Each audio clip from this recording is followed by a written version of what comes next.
Hi guys! Kamusta kayong lahat? May panibago na naman tayong video. At for today's video guys, dahil nga may panibago na naman kaming staff na close work permit dito sa Quebec, ayan, aasikasuhin ko siya guys dahil nga wala yung boss ko, so ako napagbilinan na asikasuhin siya. So for now, dahil nga wala pa kami nahanap na apartment para sa kanya guys, ay mag-stay muna siya dito sa hotel. So bilang ako ang medyo naiwan dito guys, so ako yung magbubook sa kanya ng hotel dito sa Quebec na malapit lang din sa store guys. So usually guys, kapag may mga bago kami or may mga visitor kami na mga staff na mag-duty sa store, may mga training, ganyan-ganyan, pinag-hotel talaga namin sila kasi nga wala din naman masyadong mahanap na apartment dito. At the same time guys, commercial area kasi yung store namin, so wala talagang kaming mahanap na parang apartment talaga.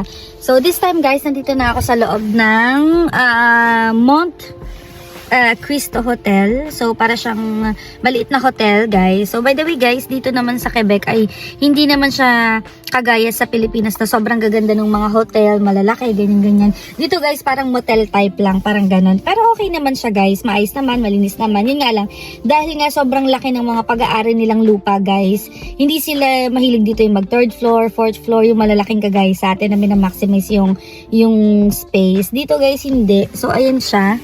Ayun yung hotel. So, tingnan nyo yan guys. Sobrang haba niyan.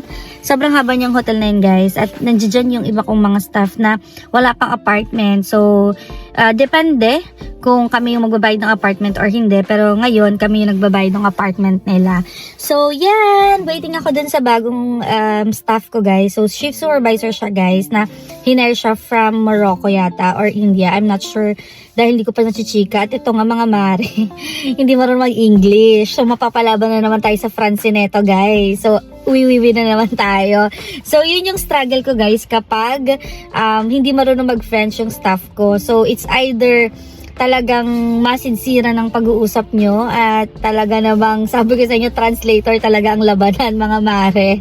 So, ayun guys, wala pa sila. Kasama niya daw yung pinsan niya guys. So, papakilala ko kayo mamaya. Tingnan natin kung makakahanap ako ng chance na mag-video kami. Kasi nga guys, kung mapapansin nyo dito sa Canada, hindi ako masyado yung nagpapakita ng mga Canadian video or picture po, ganun. Kasi may mga Canadian na medyo maselan sa pagdating sa photo, sa video, since vlogger tayo guys. Vlogger.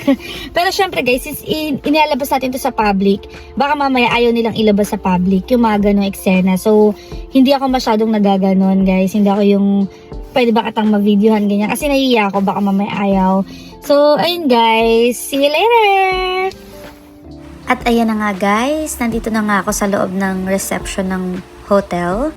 After niyang mailagay yung mga gamit niya sa hotel guys, dumiretso na agad kami sa Service Canada guys para kumuha ng kanyang SIN number, which is napaka-importante dito sa Quebec. So bago siya mag-start ng trabaho guys, kailangan muna naming makakuha ng SIN number niya.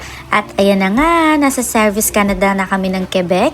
So ayan, waiting kami sa pila. At after niyan guys, nagpunta din kami sa bangko, which is National Bank. Thank you for watching!